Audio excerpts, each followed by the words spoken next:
I had to learn that because I am so execution and I'm pretty linear in my thinking that I believe if you say something, like that means that's like, if you say it, it's happening, right? And so I had to learn that sometimes in the futuristic belief sometimes you're just dreaming. And just like we all fall asleep at night and we dream, and the dream you wake up and you're like, oh wait, this isn't a reality. This is just dreaming. And I've had to learn to be like, oh, okay, he is dreaming. And he's not going to move me to Zimbabwe tomorrow at the last minute, and we're gonna go live in a hut in Africa. Like that was the beginning of our marriage. It was a lot of like so much dreaming and I didn't understand why. I didn't understand that. I just thought he was just trying to ruin our lives. Created on purpose and for purpose. Hey, welcome back to the Daron Earlewine podcast. Daron Earlewine, your host. Thanks for downloading this episode. We appreciate it. Thanks for the growing community. If you're brand new, we're glad you're here. And sitting down today with one of our most popular guests and one of my most popular woman on earth. My wife, Julie Earlewine. Welcome back, Julie. Hi, Daron. Hi, so, everyone. How do you think, do you like the new space, the new studio? I think this is the best space I've yet to record in. And I just said I've recorded in 4 different venue appearances. So you don't care where we record. You're so stoked to be on the podcast. You're like, every location, let me be there. No, I think this one's the very best. It is the best. And I'm usually not stoked to be on the podcast. But you are today. Yes. Because you are the focus of the conversation. Okay. So we always talk about here on the podcast, all 200 plus episodes, reminding you that you are created on purpose and for purpose. We have our Spiritual DNA online course. We also last year started Rogue Collective Coaching. We're doing purpose and personal development coaching in businesses. And we do a lot of assessment-based stuff, Julie, to help people discover who God created them to be. And you've been a part of that process with me for 25 years. Correct. So I've been enthralled by this process kind of through my own process of not really knowing who I was in my early 20s. I felt like I didn't fit in the world. And I think the very first assessment that I took that gave me insight, kind of opened the door for this, is I read Now Discover Your Strengths and did the StrengthsFinder assessment. And at some point in those early seasons, you did it as well. Yep. And this is being very vulnerable on the podcast, being the purpose guy, you would think that you and I would like have each other's strengths memorized. And for the past 25 years, we just always talked about it and tried to make sure we leverage those strengths for the greatest impact on our marriage. Right. But we did not. No, not totally. I mean, we kind of knew, but if someone like we probably leaned into the Enneagram more than we've leaned into this a ton in our marriage, and the fivefold 5 voices. We talked quite a bit about that. Sure. But it's interesting because probably 2 years ago, if someone said, "What are Julie's top 5 strengths?" I would have guessed and probably gotten in the zip code. But I was actually, I'll tell you, I was ashamed of myself when you asked me, or we came up in something maybe 2 years ago, and I was like, "Oh boy." I don't know that I always remembered mine either. Okay, fair. Then I don't feel bad. A couple years ago. If you remember, I and didn't even need to. Today, I have to like really concentrate to remember the exact words. Well, it's interesting because it's hard if you don't have them in front of you. So anybody can. Yeah, because there's 34 of them. There's 34 of them, and you can fluctuate. I mean, you aren't really supposed to take the test twice, but you have 6 to 10 that can also be impactful. Yes. On how you respond. So the book is called Now Discover Your Strengths, but I wanted to name this podcast "Discover Your Strengths Now?" ? Sure.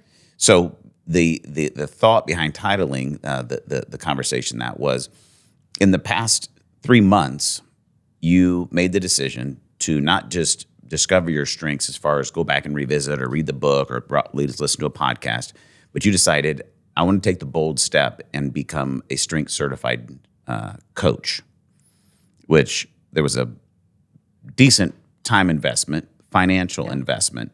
So what was it that made you go, okay, like now I've discovered my strengths probably 15 years ago, but you came to a point in the past year where you said, okay, I'm going to discover my strengths now, and not just for me, but so I can actually help other people. What was the whole process behind that?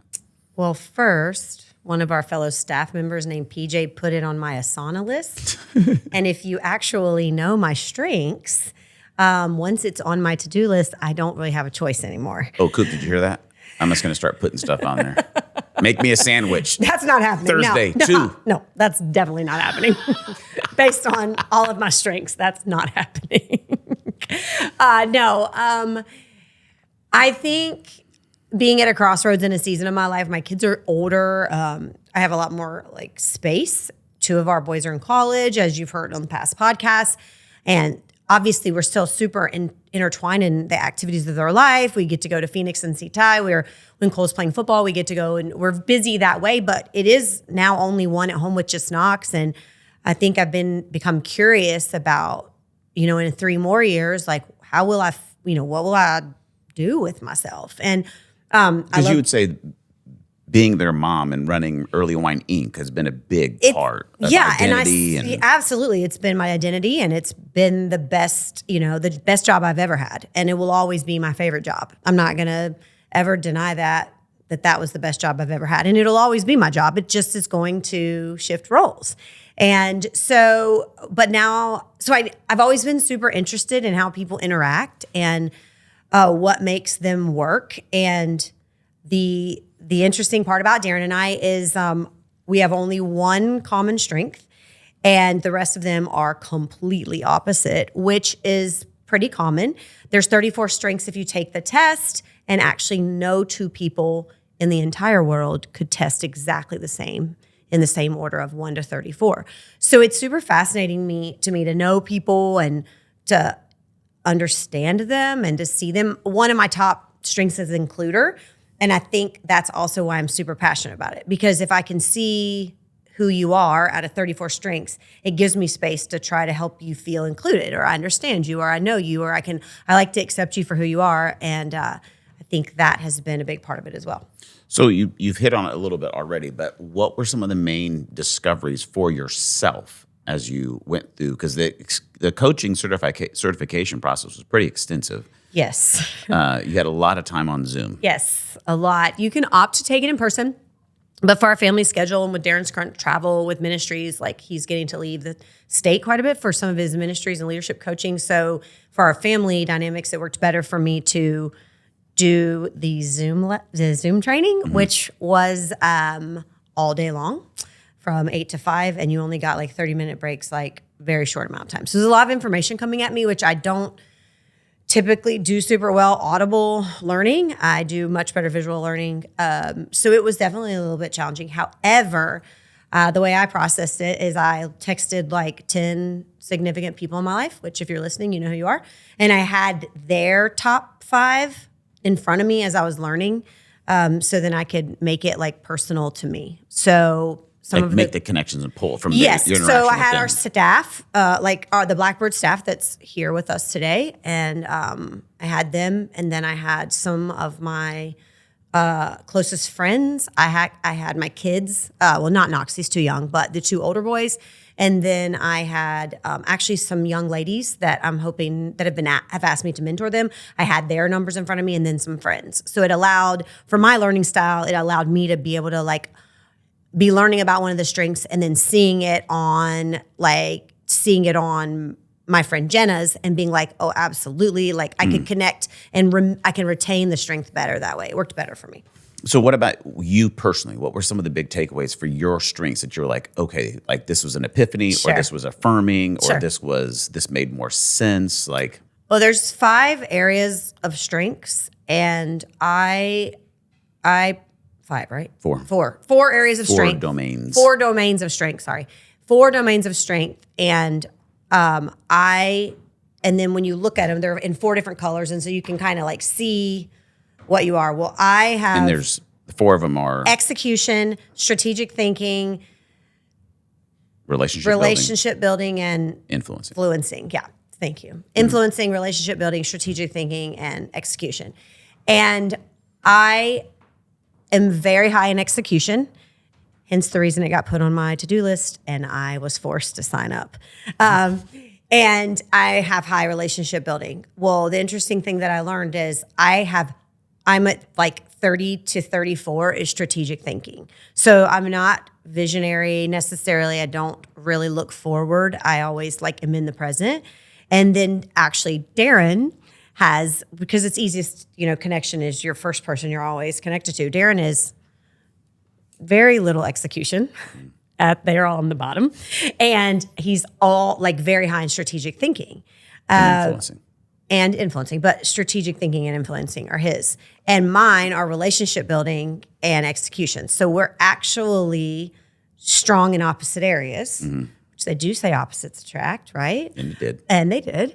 So I think that was one of the biggest takeaways for me, was recognizing the fact that like it kind of clicked like, oh, this is why when they're daydreaming about ideas, I start balancing my checkbook. I mean, I don't really have a checkbook, but you know what I'm saying? Like, I'm like, what task can I do while they're talking about what's going to happen, maybe, possibly, only a 10% chance in 6 months from now? I check out in those situations, and I always felt guilty actually about it, that I couldn't like make myself engage. But I've learned, and I feel more confident in the fact that like, okay, that's not natural to me, but you still can't just not do it. So I've had to open my mind to like, okay, you're going to have to give at least 20%. So I had a coach, a friend of mine who's also currently a coach. She's been a coach for a lot of years and has actually helped at Blackbird with coaching. She said, in any of our weaker areas, you still have to attempt 20% so you can make your team work well and you can seem receptive. And so I'm having to accept and understand, being open more to the strategic thinking. Even though I'm probably not going to contribute, it doesn't mean I have a free space to check out of it. Because if you give me an execution list, or I'm really strong in discipline, I'm really strong in hold on, don't ask me right now. Responsibility. But responsibility, like all of those, Communication. consistency, Yeah.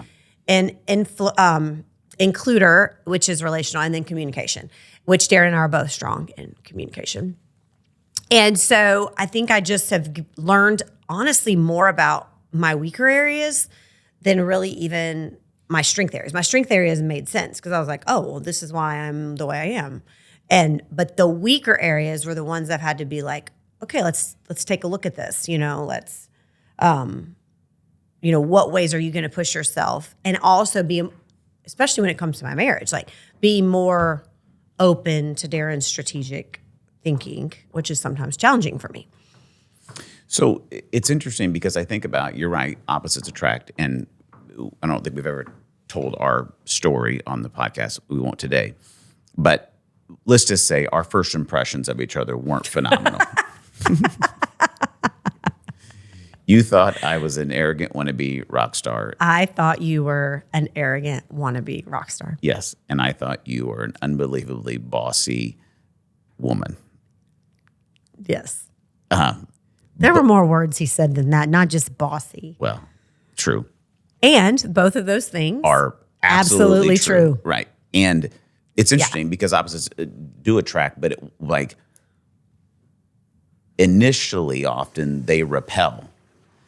Like, because there's like, for me, Yes. like you naturally get drawn to, like, I think you're drawn to, like, you probably make fast friends with someone who's the same as you. Yeah. Right? It's like, oh, I love hanging out with this person. Easy. We get each other. Sure. And most of the times we don't like to work on our, look at our weaknesses or even face them.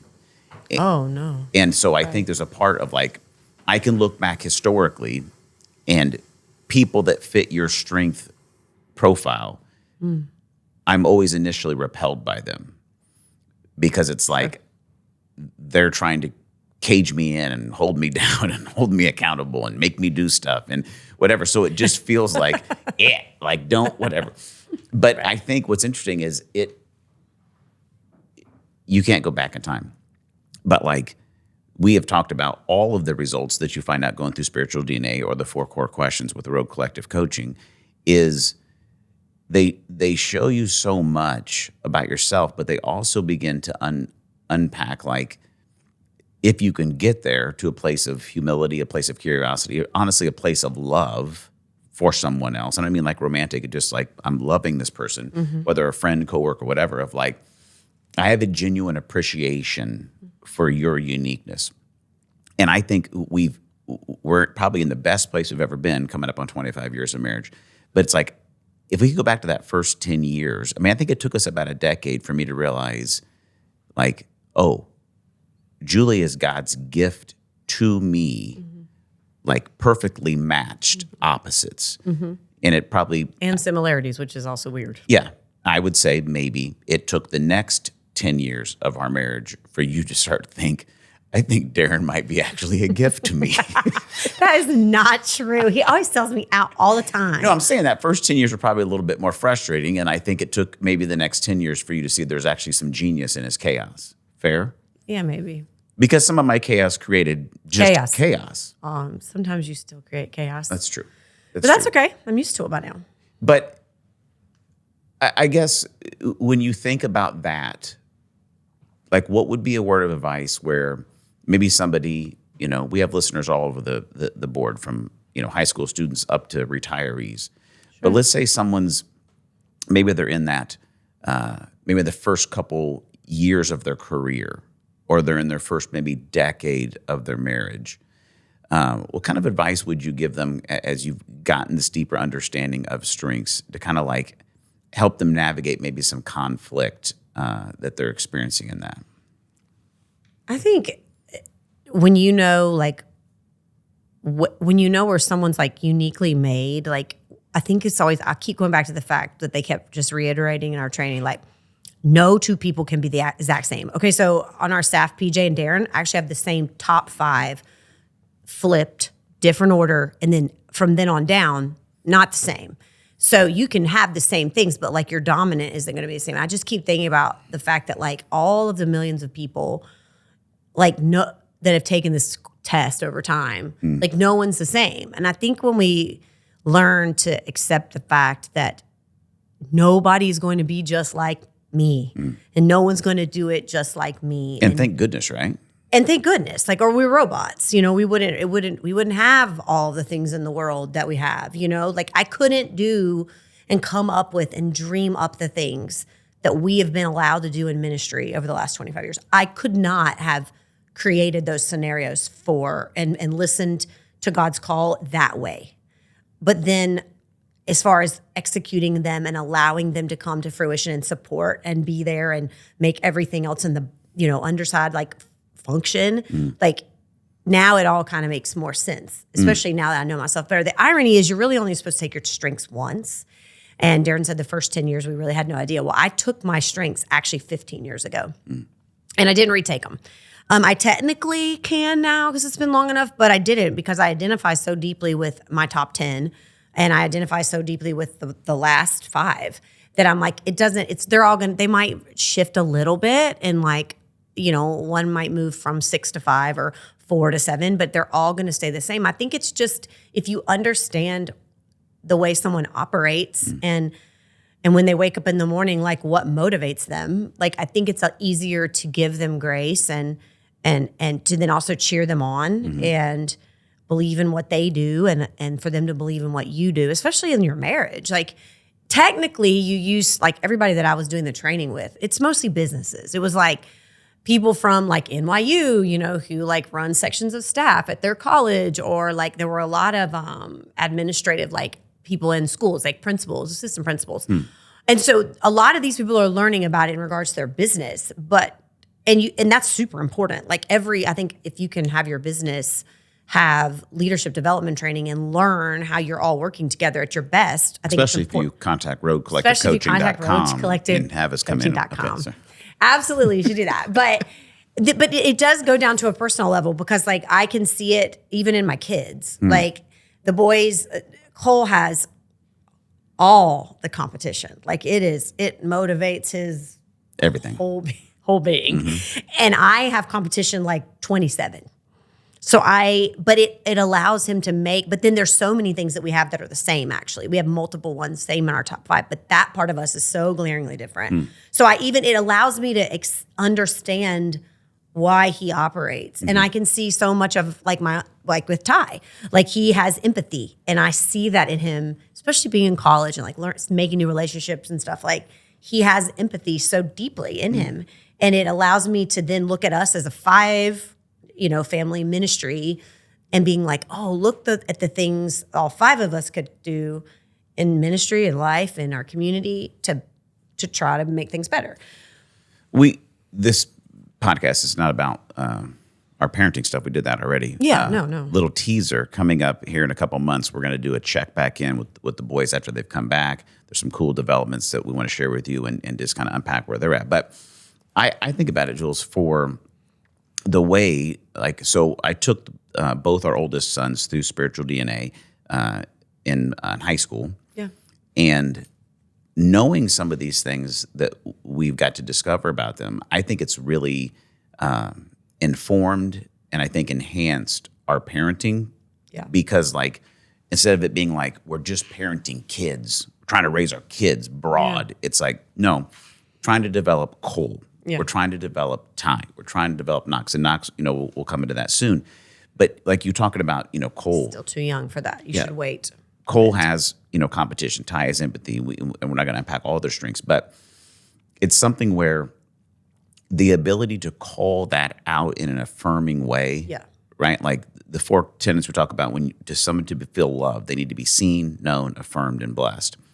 And having this kind of knowledge of someone that you're working with, or you're parenting with, or you're parenting, or you're just in relationship with, to be able to see, like, because there are times that Cole's competition, as strong as it is, could be something that we could,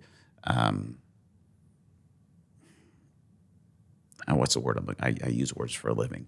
Not come against, but it could be an annoyance. Or we could try to squash it because we could think it's too much. Yeah, you're like, hey, but listen. It doesn't always, because sometimes it isn't a negative. Like that was one of the interesting things learning about it, is that sometimes a really competitive person, people think that's negative. It's actually really so awesome. Yes. But it's like, if it's not your strength, it's going back to like, Daron's strategic thinking ability and my execution and not having the other one. Sometimes you can think, ooh, that's strategic thinking. All those strengths are negatives. No, they're not negatives. They're just not my strengths. They're super positive when used in the right way by Daron or anybody who has that strength. But it's a learning. I think it gives you this really beautiful view of someone. And then you can be like, oh, like I see it all, like makes more sense, especially when you're in a really personal relationship, because it's different than like Sally, who's 3 cubicles over from you. You're not going to know her probably the exact same way, but like in your family dynamic, like it really, and it helps you when you're parenting, guide your kids on careers that are going to be more suited for them. Yeah. Like if Cole's going to need a sales job, and because he's going to need his own inner drive to be competing against himself and others. He'll need something that's in his career that has that in him. Whereas, we were able to recognize that, help guide him in that way. But if you're, in your business, you're going to be able to set your team up to win and become a more successful company. It'll just create space for you to, like, put everybody in there. It's like building the right football team. You're not going to put a kid that looks like a safety on the line, and you're not going to put an offensive lineman back as, the wide receiver. Like what it does is it gives you the whole picture of like, oh, this is what you look like. You're best suited here. You're such an awesome football mom now. Ha, that's funny. I don't know. Something about Daniel Jones today and his contract, and they were all mad about it. I don't even know. Yeah, my sons officially think Daniel Jones got too much money today. That's not fair. He works really hard. Yeah, what I think about it is knowing both, coming to know our strengths better, coming to know the boys' strengths, and then, like you're saying, on a business, whatever, is the ability to set someone up for success. And if there's some mentoring and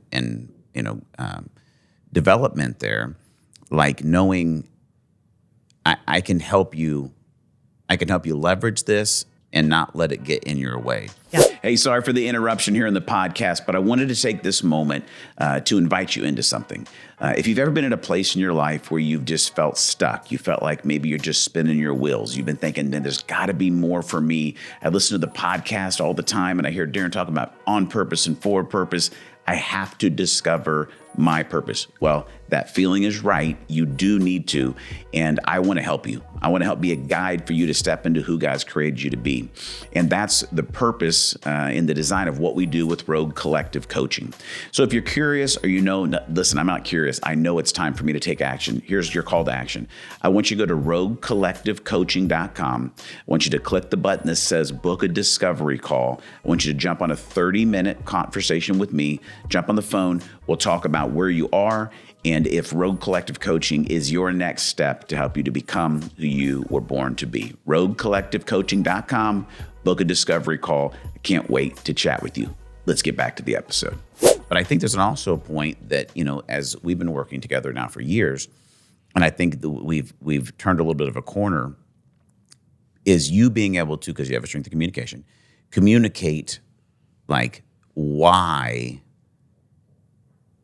execution is important, why it's necessary, why when I see and come through for you in responsibility and consistency, right? It makes you feel valued and seen. Yeah.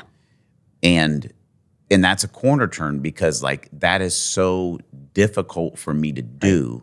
Right. I can wrestle. I can not wrestle, be wrestled. What's the word I'm looking for?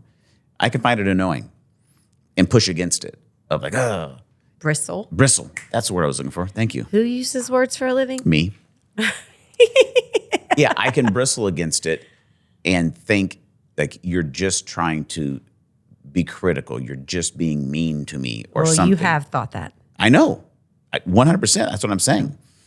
But this has been a new, because what I can do is now knowing that, okay, consistency and responsibility is a strength for Julie. And I think about. And discipline.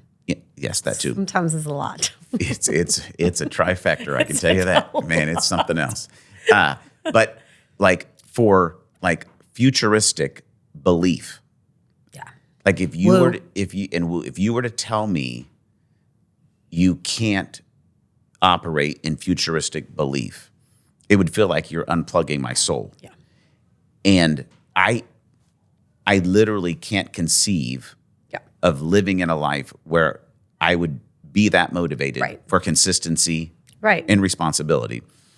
But knowing that you are, I can go, oh, okay, wait a second. When I am not consistent or responsible for Julie in some way, it's like when I'm trying to dream with her and she won't even enter the conversation, or if I have a new idea and she like talks down to it, no, why don't you be like, I'm like, oh my gosh, that's how that feels.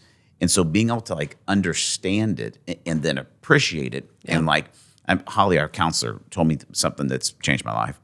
But talking about in an argument, in a conflict, to be able to develop the ability to hold two perspectives or two emotions at the same time. Mm-hmm. I'd never thought about that before, and it's helped me a ton, because it's like when you're usually in a conflict, like I'm holding my emotions, my perspective, the point I want to get across really strongly. Sure. And I'm probably not spending a lot of time really getting into the other person's heart, head, thoughts.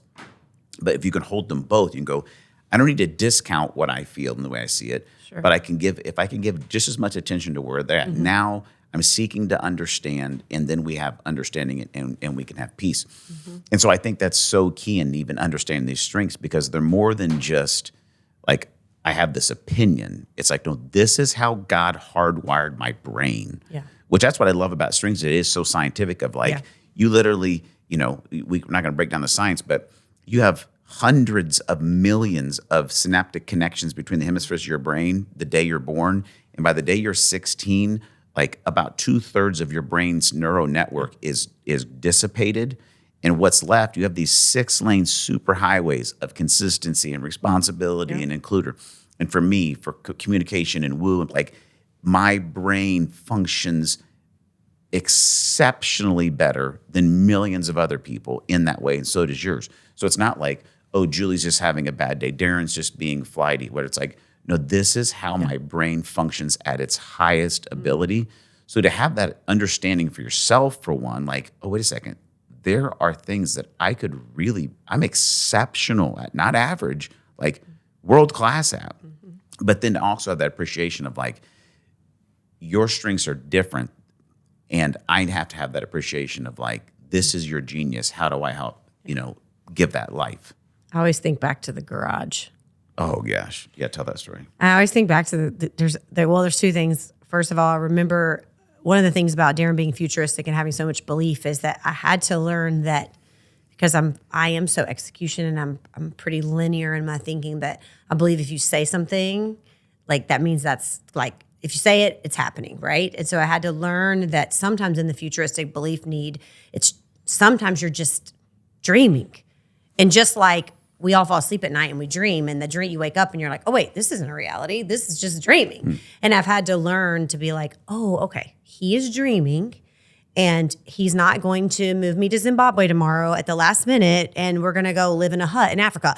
Like that was the beginning of our marriage. It was a lot of like so much dreaming that, and I didn't understand why. I didn't understand that. I just thought he was just trying to ruin our lives all of the time. And the truth is, it wasn't everything. All of a sudden, 10 years later, I was like, okay, wait, all these ideas are all happening, but the ones that are really important and the ones that are really matter and the ones that are in line with what the Lord has for the Earlewines, those are the ones happening. And those are the ones then that my strengths would line up and begin to go into action and help support. Yeah, and that work. was a lot of early conflict in our marriage. Is I think we had this conversation that, like, I have 1,000 ideas every day, and I think about organizing everything every day. Right, but my the conflict was, and I didn't realize this, is I would come up with an idea that for me was worth a penny. Yeah, it felt like it was worth everything to me. Well, and you would begin organizing and freaking out about said idea that was maybe we're moving to California, and maybe we're going to move to Texas, maybe we're going to right. So we didn't know. We didn't know. And we learned, we progressively learned over the years. So back to the garage. Oh, yeah. One day I said to Daron, in one of my freakouts, the kids were younger, so I had more freakouts back then. And I said, oh my gosh, the garage is a disaster. I was like, go out there and organize the garage now. To be fair, that was probably, you could set the timer about every 3 to 6 months. We'll say 6. Which I do it that now. Correct. 3 to 6 months. There would be a freak out about how disorganized the garage was. Yes. So I send Daron outside to organize the garage. And he always tells the story as he goes out there. He is what? Just overwhelmed. I have no idea what to do.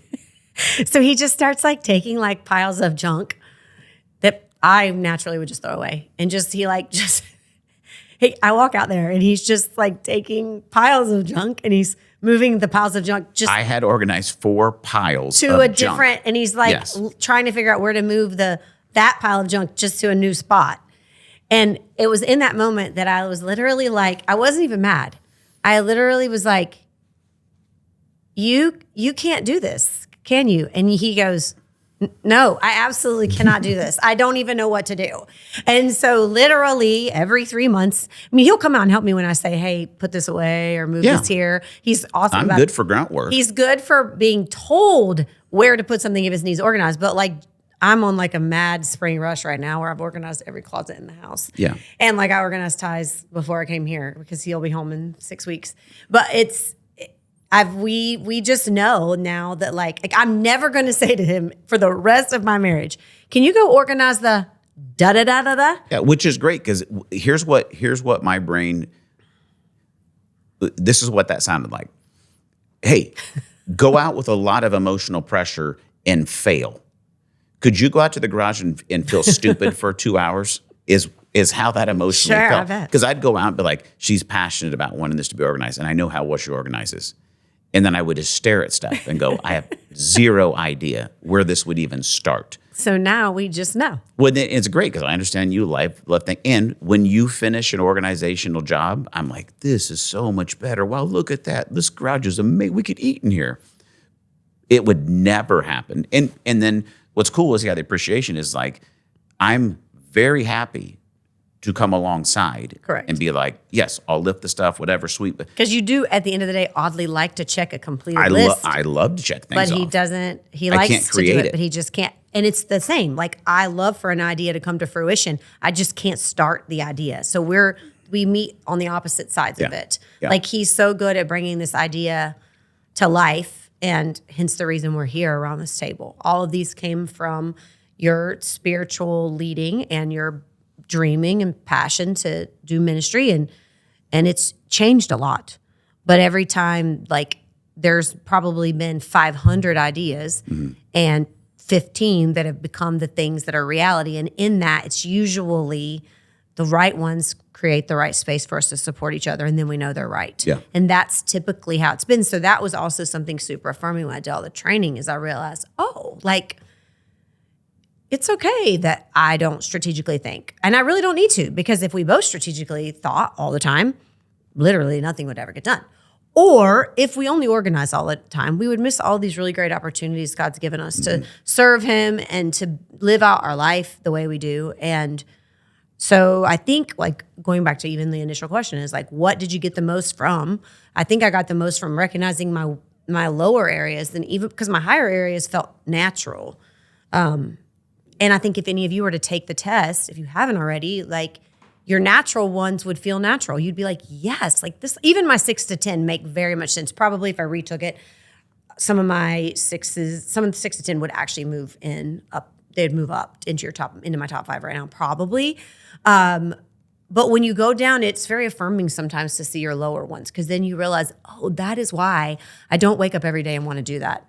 I do want to wake up every day and communicate and include others and be an includer. And I do really like a functioning system. It makes me the best me. But I know that for myself now. But I really did learn a lot about recognizing my weaknesses, or I don't even know if they're weaknesses. They're not my areas that bring me to life. Well, what I always say to people is when we do the coaching is like John Maxwell in his leadership coaching says that humans have the ability to grow by about 2 points on a scale of 1 to 10. So if you have something that you're a 3 at, you can go to courses, you can take training, you can watch podcasts, you can read books, and congratulations, in 10 years, you'll be a 5, which your average. Right. You find out what you're a 7 or an 8 on. You can get to 10. You could be a 10. Yeah. And I think to put it in a way, what you're saying is, I think when you see what is from 20 to 34, you know, okay, I'm never going to be amazing at that. And I could waste a lot of time feeling bad, beating myself up, shaming myself, feeling like I should be better like this. And I could work really hard and I could be a little better, but I'm never going to be world class at that. Right? So that's why I tell people to reject that myth of being well-rounded. Right. You're not a well-rounded person, right? You're all edges. But if you can become a piece of a pie, a team, right? Then you have it. So I think it gives you a lot. For me, I feel like it gives you your grace to go, that makes sense why I'm not going to be great at that. And then I think the appreciation of, but if I could find people that are really exceptional at that, we could really get some things done. Which it goes back to what I said about 20%. Like 2 points of 10 is 20%. And you have to still try to improve your areas in certain scenarios or in certain teams to be better, but it doesn't mean it's going to be something you contribute the most to, or the most in. And that is okay, and when we have the meetings, now the way we have them set up, some of the dreaming meetings, I don't always have to go to them. But I have been able to really sit and thinking about the fact of like, it's still important to sit and listen to Daron when he is talking, about even just dreams for our family or for the two of us, or like what's coming. Like I still have to be willing to engage for what's to come and then not just worry about what's happening today. Even if I try to do it, listen to 2 ideas in 10 days, because it will help him be a better him and probably then more motivate him whenever I need him to do 2 out of 10 tasks. Correct. Because I will probably still want to do the 8 tasks because crazy lady thinks she does them better than everybody. But that's part of that discipline and consistency and responsibility that I sit too deeply in. Or not too deeply, I just sit in it. Perfect segue. So as we're coming to the close of the conversation, I'm going to ask you to lean into the 20% and think about, you've got all this new knowledge, you've got all this new discovery for yourself, affirmation, understanding. What do you want to do with it now? Like, what do you see yourself doing with this information going forward? Oh, you're making me dream about what I want to do with my StrengthsFinder. You could ask me because I have it all strategically planned out for you for the next 5 years. I'm sure you do. It's a phenomenal plan, by the way. I'm sure you do. Luckily, I met with right after the immediate. I still have some more steps I have to accomplish to fully complete the certification, but I'm getting very close. Like in the next couple of weeks, it'll all be set up and totally done. But I luckily met with like my friend Tracy, who has been a strength coach for a long time, and she really is good at speaking like truth over someone, which is her own strength and something she's unbelievably good at, like affirming you for who you are, which is such a gift. But I have heard this time and time again. I really do feel like taking this coaching and coaching women that are behind me in seasons of life, younger women that they could learn who they are. I wish I had known really who I was, 20 years ago. And if I had really known me and allowed me to accept me for who I was 20 years ago, or 20 years sooner, 25 years sooner. I mean, the past 5 years, I feel like I've really learned a lot about myself. But I think if I can and this is what my friend Tracy said. She's like, I really do believe that like you will be used to coach women that are in different seasons, younger seasons.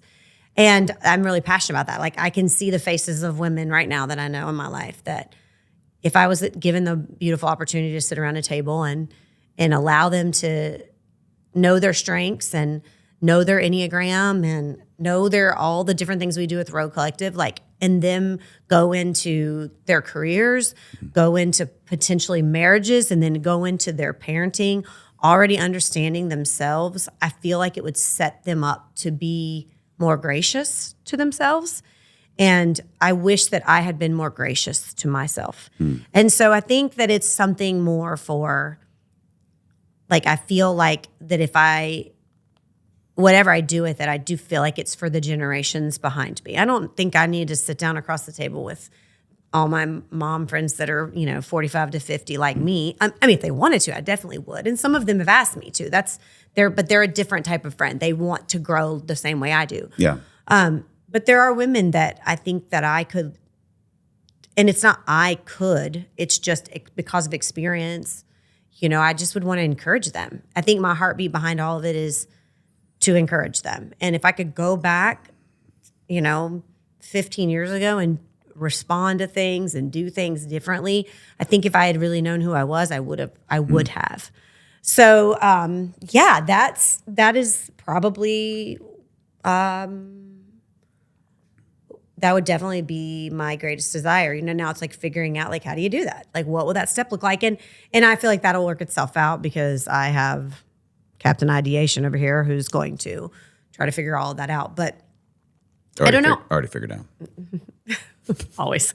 But no, I really do feel like there's women that, I don't know, it would allow them to have grace on themselves. I think when you know who you are and you can accept who you are and the way God made you, you're able to receive grace on yourself. And when you can you need to receive grace on yourself, and then it's easier to give grace to others. Absolutely. And so if I can allow women to learn to give grace to themselves sooner, like I wish I had been able to do, I would have been able to give grace sooner, and then they would be able to give grace sooner. Yeah. And I think that's the heartbeat. I love that. And what's interesting is with a lot of the Rogue Collective coach clients right now, is I'm working predominantly with men because I work with a lot of construction companies.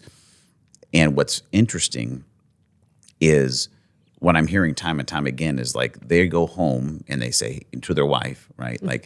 Hey, I learned this about myself, whatever. And a lot of times the wives are like, duh, I've been telling you that forever, right? Why don't you listen to me? Sure.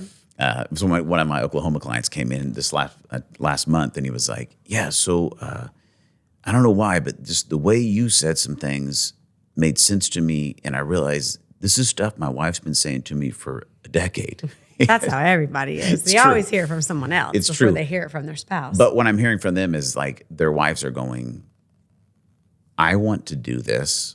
I want to know this. And so, I really see very soon when we strategically, in a visionary way, figure out how to put this out there, there are going to be hundreds and hundreds, if not thousands, of ladies that are going to line up to be a part of some of these first groups. Anyway. And so if you want information, Daron@DaronEarlewine.com, just email me and say, tagline of the email could be Julie. And we'll put you on a wait list to be a part of some of your first groups. But I'm stoked, Jules, because what I have seen, we have been a perfect match that God put together. And as I look, we haven't perfectly executed life. It's true. But what I've seen the genius that you have brought to my life, the genius that you have brought to our family, like most times we don't realize how exceptional we are, but like, you really are, I think, like a super mom, super woman kind of person, and getting to watch your strengths like make so much of what our family has become and is becoming. Like I get inspired by the thought of like you being able to make some of that available, like you're saying, for somebody who maybe they're, like you said, they're in their first year or first 10 years of marriage or career. And then when you don't know these things, like you're just guessing your way through life. And what I always tell people is like, hello, like just newsflash, you only get one of these. Mm-hmm. Like this is it. Like and if it you're goes really fast. Yeah. And so like if this is your first marriage, Lord willing, it continues to be your only marriage, right? That's helpful in life. But like this is it, right? If you're raising, your kids and you're like, this is your one shot. Like your two unique roles. Remember Andy Stanley? I think it was Andy Stanley. So you only have two unique roles in life. You're your spouse's first spouse and you're your kid's parent. Everything else you can be replaced in. Like I will always be your first husband and I will always be our son's dad. Those are the two unique roles that we have. And in that, like, I'm begging you, if you don't know who God's created you to be in those two roles, like discover it today, because this is it. This is your life. You're living it. And when you can live it with the understanding that I was created on purpose and for a purpose, when you can live it understanding God is near me in this, I'm not alone, right? And that God is for me in this and leading me, I mean, it does not make life easy, but I think it makes it livable and it makes it possible that you could live your life the best way you possibly could. So Daron at DaronEarlewine.com. Email if you want to get in for one of Julie's groups. This is my life right there. Julie, any closing comments and that you want to leave with the folks? I don't think so. I do think that it is really, what you said is really true. Like, what are my strengths are mine and what yours are yours. And no two people are alike. So you don't have to do, like I always think about people saying someone's a super mom. Everybody's a super mom because you're a mom and you're doing it the way you're made to do it. And so knowing that and knowing your strengths and then allowing that space to be a super mom and a super wife and a super friend and a super career woman, whatever your supers are, I think you should figure them out. And that way it gives you a space to be at your highest platform and see yourself for who you are. And then to also know the things that maybe you're not super at and then to give yourself grace. It's a good point because you've been super in our family in the way that you are. If we were in this marriage, but we completely shifted roles and I had all your strengths and you had all mine. I'd be super in something different. Well, in your mothering would look different in our home. So you're super the way you're made. Like I have so many friends of mine that they're so uniquely different than me, but they're still so super at like being super moms. That's so good. It's just, you just need to know what your supers are. That's a closing bar right there if I've ever heard one. I love it. Hey, if you have comments, questions, like I said, you can always email me, Daron at DaronEarlewine.com. If you haven't subscribed to the channel yet, we'd love you to. I want to thank all the folks that participate with Blackbird Mission financially and support our nonprofit work around the world. Your financial donations make so much of this completely possible. You can get information about that at DaronEarlewine.com and at BlackbirdMission.com. So thank you to our monthly sponsors. Thanks for those that have subscribed. And if you haven't, go ahead and do it. And we would appreciate that. And if this episode has been encouraging to you, share it with somebody, a burgeoning super mom that you might want to share it with. Anyway, appreciate you guys. Love being a part of this podcast community with you. And until we talk again, remember, God created you on purpose and for a purpose. He is near you, not far away, and he is for you, not against you. See you next time on the Daron Earlewine Podcast.